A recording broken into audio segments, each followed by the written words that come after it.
going on, guys? I'm Kiri and I'm the newest member of Splitmind. Today I'm going to be breaking down a soulful beat I made for an artist like Drake. Before we get into it, make sure you subscribe, follow me and the rest of the Splitmind team. All the links are down below. Let's get into it. To start with, I just pulled up this piano from Contact and I just turned up the tone. These are the chords that I played on that.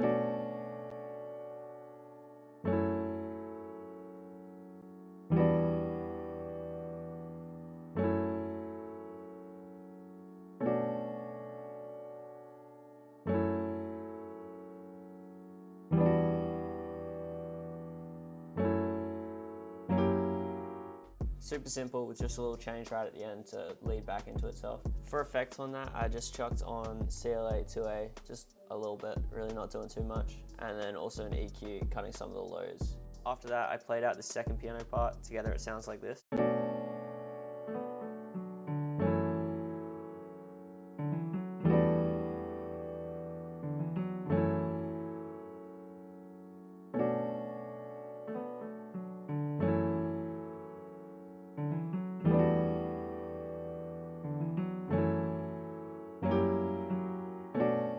Super simple again, just leading in between each of the chords. After that, I went into Analog Lab and pulled up this Wanting preset, just a pad. I just copied the chords in from the piano and that sounds like this.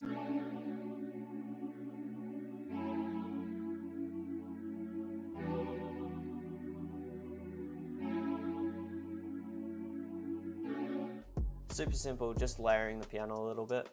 For effects on that, I just had this chorus on the deep chorus preset and then turned down the mix a little bit. I had effect rack on the cheap tape preset and then I just cut out some of the highs with a filter. After that, I wanted to add just a little like synth line in the background, so I pulled up Analog Labs again and opened this Verdi preset. This is what I played out on that.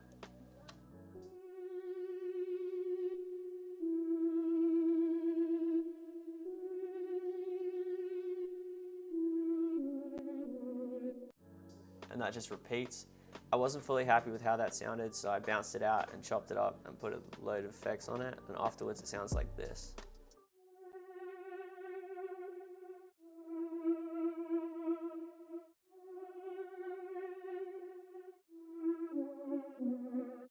For effects on that, I started with an effect track on the cheap tape preset, and then I cut out some of the highs with a filter.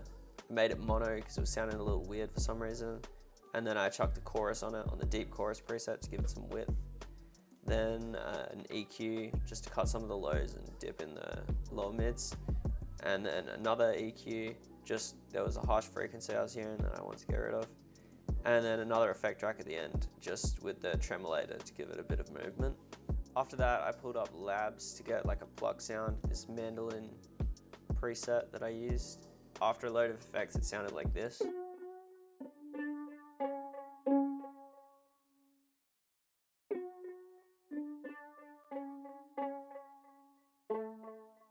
And then that just repeated.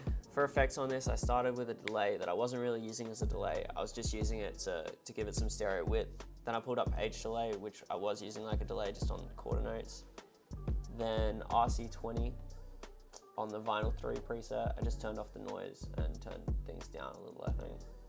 And then an EQ, just cutting some of the harshness.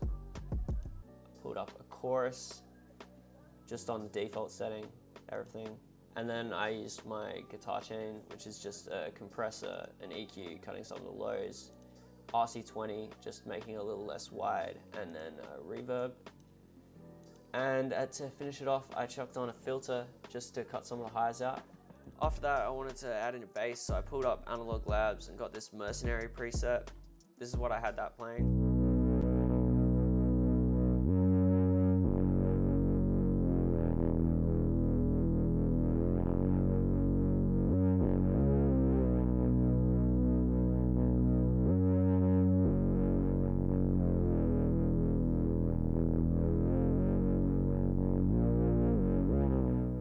This part really just follows the root notes, except with a few connecting notes. For effects on that, I just chucked on CLA 2A, just a compressor on a bass preset, but it wasn't really doing too much. And then just an EQ, cutting some of the lows and some of the mids. All of that together now sounded like this.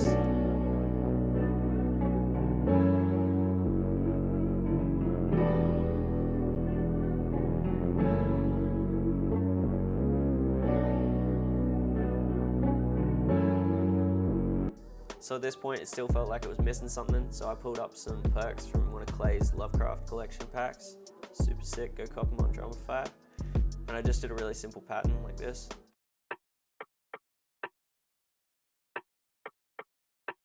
And that literally just repeats. And then I wanted to add a vocal on top, so I went once again into Clay's Lovecraft, and I got this vocal sample, which was crazy. And I chopped it up a bit until it sounded like this.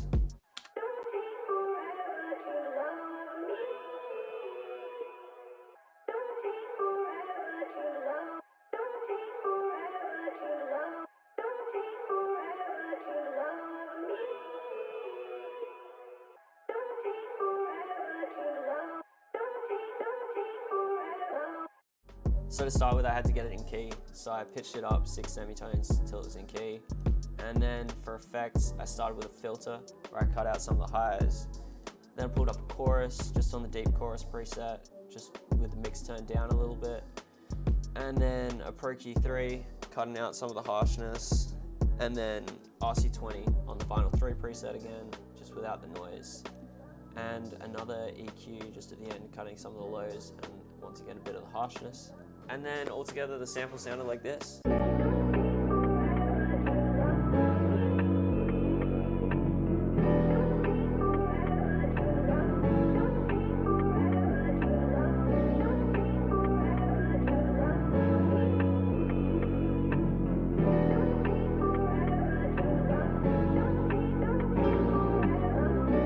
Alright, so that's the whole sample. Now we're gonna hop over into FL where I made the beat. See you in a second. Alright, so we're in FL now. First thing I did when I hopped in was just chop up the sample so I had the stems so I could do what I wanted with them. Alright, so into the drums, I started with a kick. It was a BWB kick, and this is the pattern I had on that.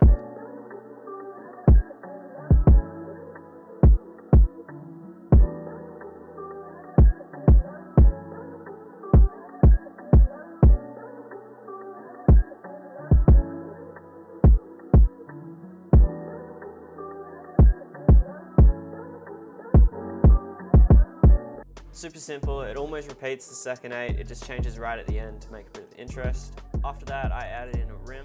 This is the pattern I had on that.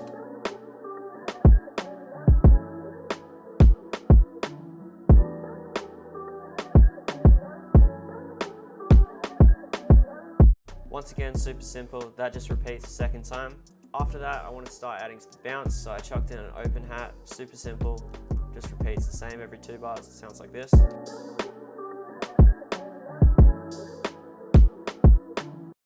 Next, I chucked in another perk. It sounds like this.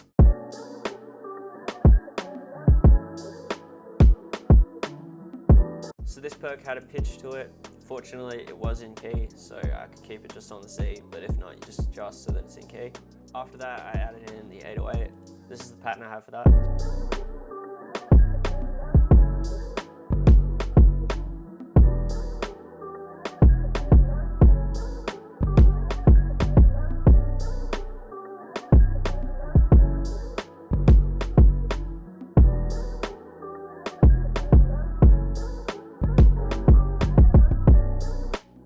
Simple pattern, it just follows the root notes and the kicks mostly, just with a few extra notes to add some bounce. After that, I laid the first rim with another one to make it sound a bit thicker. This is what it sounds like with that.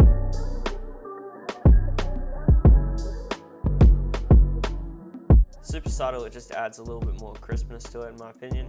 After that, I added in some hi-hat rolls to fill up the beat a little bit. They sound like this.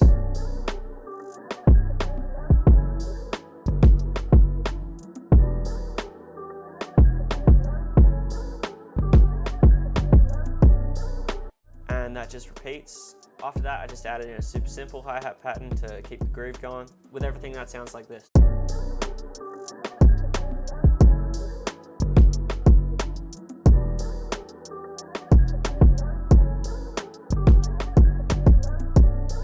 So that's pretty much the whole beat. I just arranged it, added some fills and transitions, and it was done. So that's all for this video now.